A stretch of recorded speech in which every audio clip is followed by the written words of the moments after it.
Hi everybody, thanks for tuning into this. Doing a unboxing video of my brand new cue case, which I just got from Seyberts Billiards. I just received it in the mail today.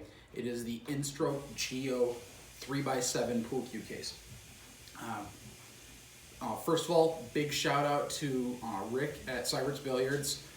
Awesome customer service and absolutely fantastic shipping. On the website, when I ordered it, it said that it could be 2 to 6 days. I ordered it on a Friday afternoon. It showed up today, which is a Wednesday, with UPS. UPS ground shipping, fantastic. Orders $75 and up are free shipping, and that was fantastic. That was one of the selling points for me. And I will just do the quick unboxing video, first impressions. I am cheating a little bit. I did open up the box and the first and the top of it already because I didn't want to have you guys watching me fumble with the packaging because nobody likes that. So I already opened this up. I've got all of my cues and all of my gear laid out. We'll just get everything loaded up, see what happens. Also, I want to make a point of mentioning they did an absolutely fantastic job of packing this thing. This thing was packed just absolutely splendidly. They even threw in a couple of these just UPS bubble mailers with whether they had stuff in them or not for just extra packing materials. So first things first, I also ordered another joint protector, just the shaft only 5/16 18 joint protector because I had one of my shafts that didn't have any, and they also included several Seyberts business cards along with 2 stick-on patches. That's actually really cool, I think. I know that some other companies will just include stickers and stuff like that. Great for your cue case, but if I actually did want to wear this on an article of clothing, I certainly could. I very well might. So that's cool. That's really a massive uptick. Get rid of that. All right, now this. It should be stated that I'm a little bit of a Predator nerd. All of the cues over here on this side are Predators. I've got my first generation air jump cue, a BK3 brake cue, my 8K2 playing cue with a Z shaft. This is the 3rd gen Z shaft, and then the very first cue that I purchased, my first good cue that I purchased, Viking cues. It's actually a 30-inch butt. I purchased that along with these 2 shafts, the standard Viking shaft, and then this is an unmarked Predator 3/14 2nd gen shaft, and both of those are in 30-inch. Then I've recently acquired a Viking exact shot shaft, and then most recently my Jacoby black carbon shaft in 5/16 18, which fits perfectly on the Viking. So that's a little bit about my equipment. I've also got a bunch of other stuff, just tools and bits and bobs, whatnot. So first thing I noticed right away is that this cue case is just enormous. Up until this point, I've had a Porper 2x4, and I've had that for well over a decade. It's served me quite well, but it started to deteriorate in its old age. So first thing I noticed right away is this thing is just God blessed enormous, and that's just beautiful. One thing about the Geo case in particular from Instroke is that this is recycled materials. So this is not like the 100% leather cases that they do sell. They sell those as well, and those range up into the $360, $370 price range. This one was a little bit less expensive, and that's one of the reasons I opted for that instead. But the riveting is just gorgeous. It has the Instroke plate logo on the bottom here. That is a ridiculously nice handle, and and strap for it. Snaps, and nice shoulder strap, moves up and down, of course. So before I get into the top section, let's take a look at these down here. The zippered pockets, and this one's just got a toggle that rotates 90 degrees. So right away, the first thing that pops out is foam piece and a warranty card for the Instroke Repair Center. That's also very cool. So that's got warranty information, information on how to register the cue case.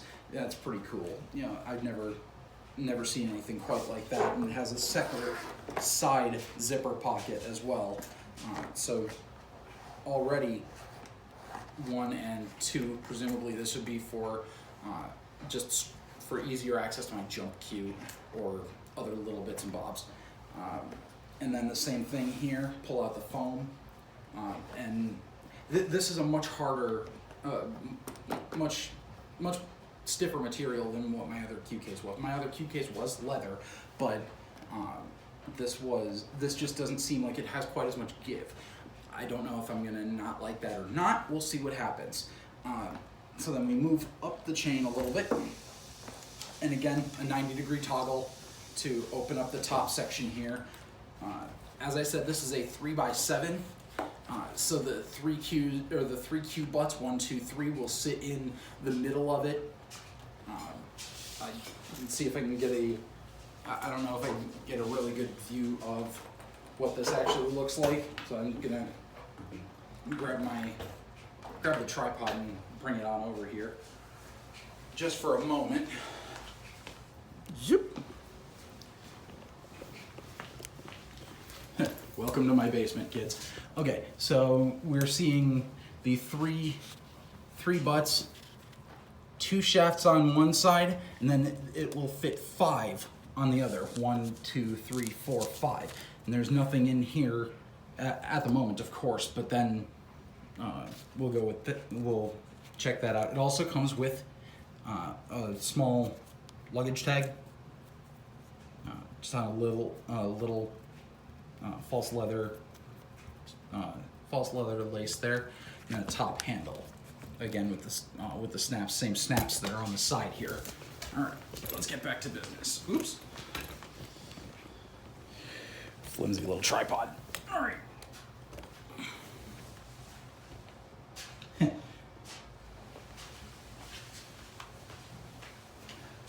So, and it also, one thing I immediately notice as well is that it stands up on its own. Now, I doubt that it would do that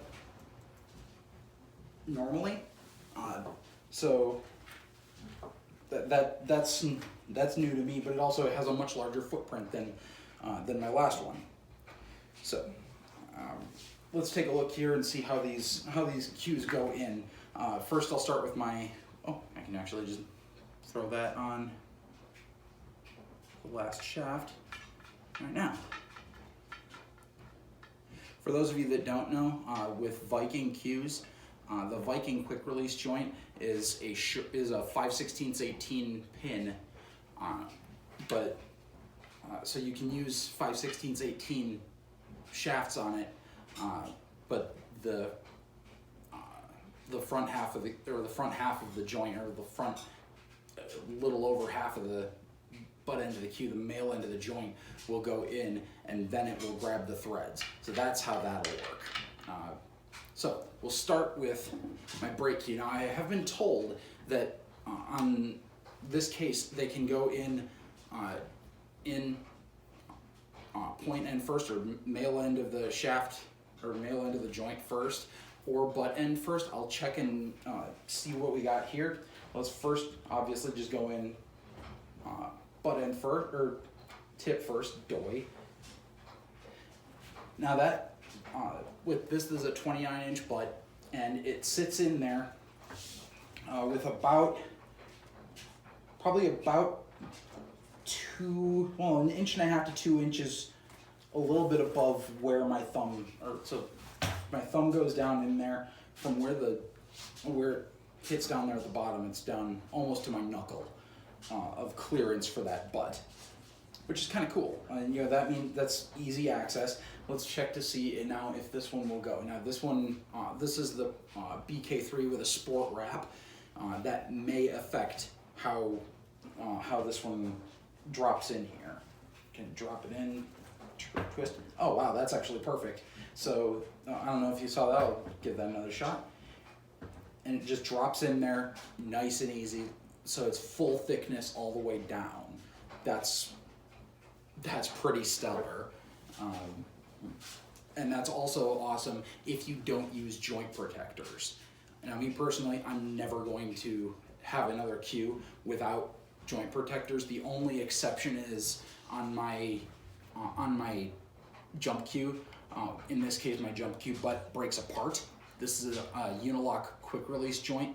So this is the only one that I don't have joint protectors for, but that's an easy fix. I could very easily get JPs for this and be no problem there. So, butts go in top side first or bottom side first on all three of the holes. That's pretty cool. Yeah. Yep. Fan-freaking-tastic. I will drop this one in, and then let's see how this one works. Now this one's a bit of an older cue. It has a stacked leather wrap, and this one actually has one of the old Limb Saver cue butts on it. They don't make those anymore. So now this one I am actually going to store tip down because I don't want to damage this. If it does get damaged, big whoop-de-doo.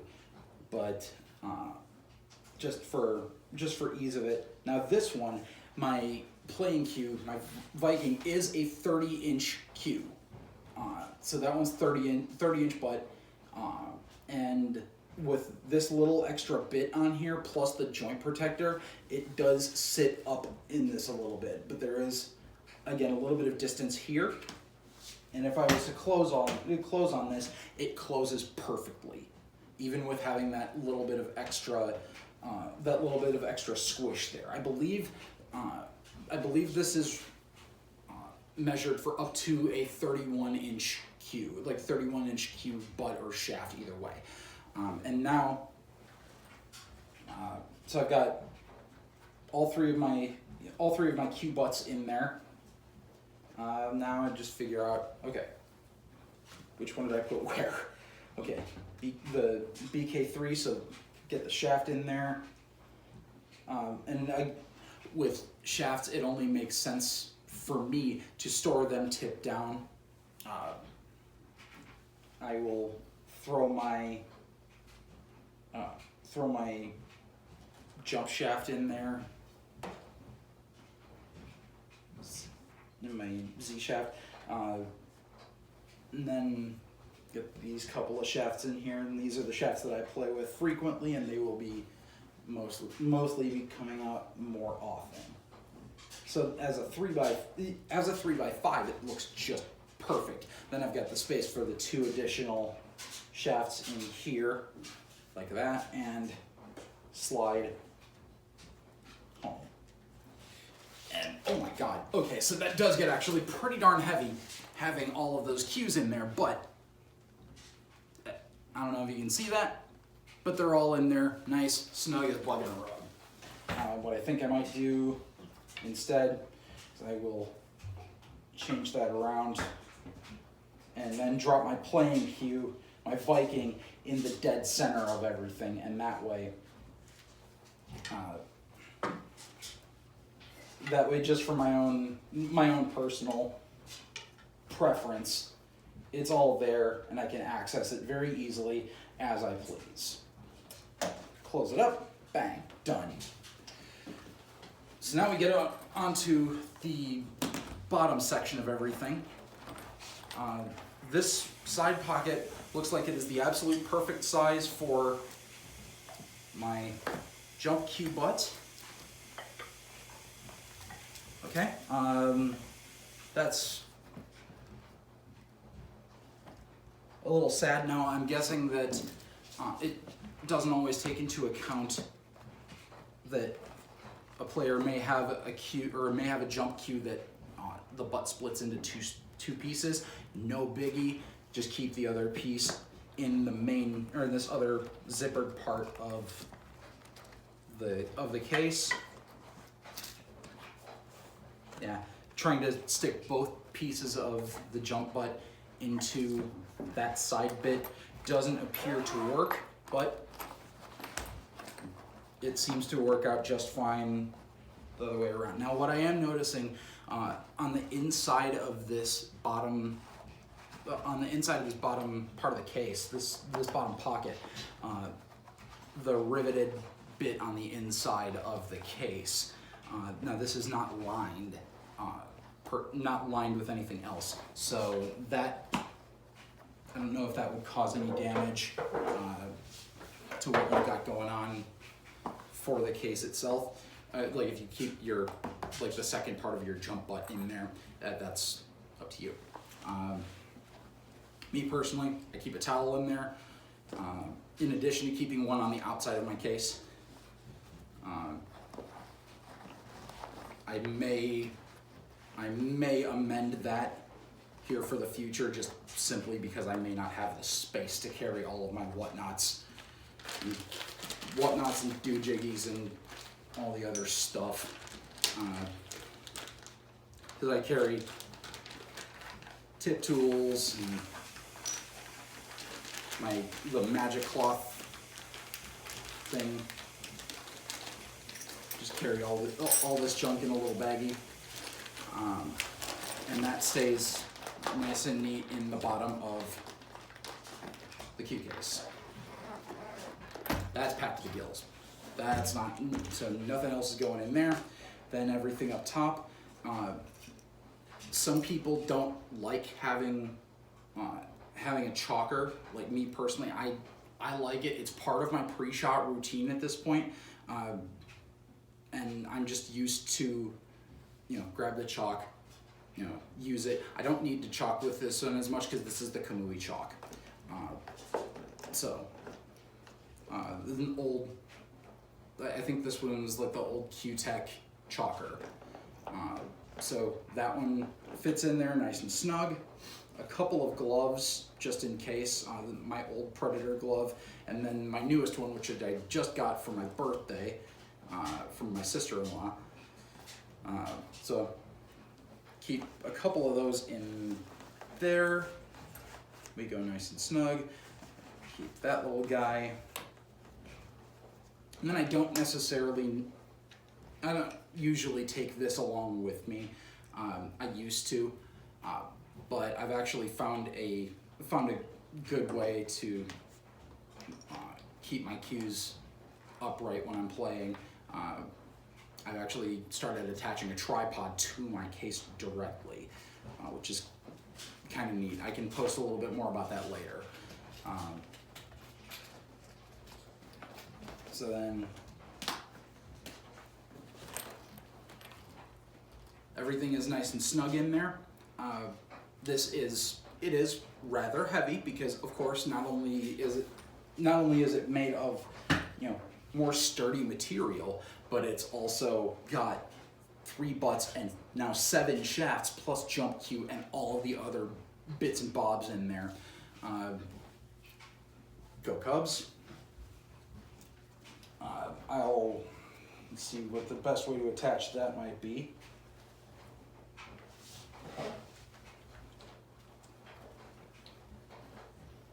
And then on the outside of the cue case, I got the ball case with my my Aramith measle cue ball, which I'll figure out how to attach these. And yeah, actually, there's a little loop on here for the strap. Might be able to just attach them to that, or bingo, right there. So sometimes I will also bring along the Ultimate Pool Challenge cards if I need something to practice with. but that's a whoop-de-doo, that's a nothing thing. But this is really cool. I'm really excited about taking this out. Again, I want to thank Seyberts Billiards and Rick, the manager out there. Awesome stuff. Just keep an eye out. I hope to continue to do these like unboxing things more often. And you know, follow me on social media. Like this video, subscribe on YouTube. I'll occasionally throw up break and runs and other practice videos and stuff like that. And I will catch you guys later. Peace.